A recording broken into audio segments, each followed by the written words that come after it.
Hola, vaig a resumir el llibre El millor dels 22 de l'autor Vicent Dací, editorial Bromera. Música o futbol? Fer el que realment vols o el que esperen els demés? Crear el teu destí o deixar que els pares el creen per tu? Són els dilemes que Woody, el protagonista, ha d'enfrontar. Comença en el resum. Woody, el protagonista de la història, acaba de convertir-se en l'heroi del seu equip de futbol, el Rusafa City Futbol Club. Sempre havia sigut el porter suplent, però en els 3 últims partits passa a ser el titular i en l'últim moment es va parar un gol en el cap.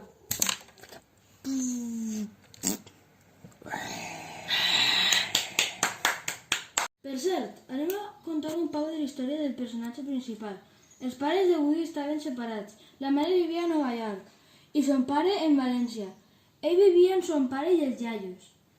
Ell va decidir viure amb son pare perquè després de la separació estava destrossat i una manera de no fer-li mal a la mare era dir-li que si se n'anava a Nova York no podia jugar en el Rusafa que tanta il·lusió li feia.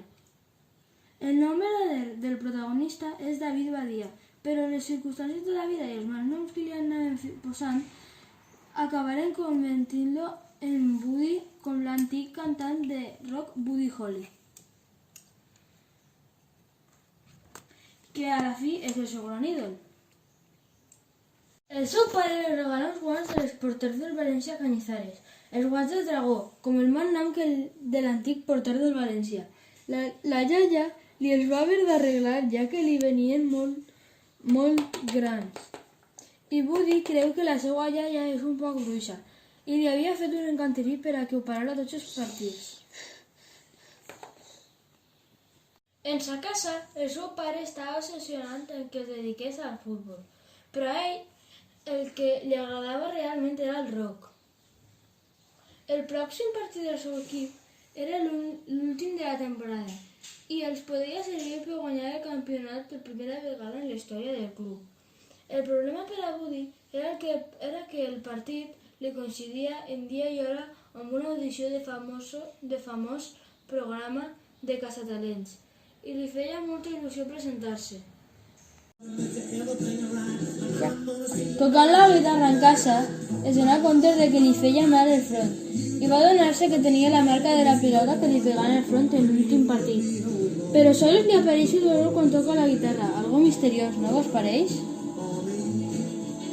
Woody té un professor d'anglès, l'Elvis, que sap el seu secret i l'ajuda a preparar-se per al càsting de somnis i estrelles del cap de setmana.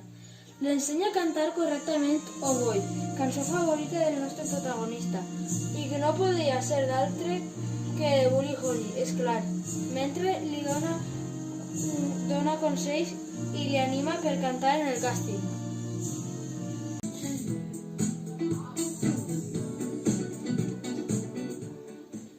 Woody també li contà el seu secret a Cañizares, un dia que tingué l'ocasió, ja que l'exporter estava signant autògraf, perquè ara era pilot de rally. Aquest li digué a Woody que els guants que tenia tenien un poder especial i que tenia que seguir els seus somnis per aconseguir el que ell volia, que era ser cantant. Una oportunitat de poder anar al càsting un poc entrevesada, però que intentaré contar-vos per damunt. El porter titular del seu equip, Woody, tenia que aprovar tots els exàmens de recuperació per a que els pares li deixaren jugar, però com era molt cabut s'havia promès que fins que l'amiga de Woody i companya d'equip, Martina, no tingués una cita tipus rotllo, no estudiaria més. Així que el Woody li va aconseguir la cita. El porter titular aprovar tots els exàmens i els pares li alçaren el castig i ell pogué alliberar-se de l'obligació de jugar aquell últim partit.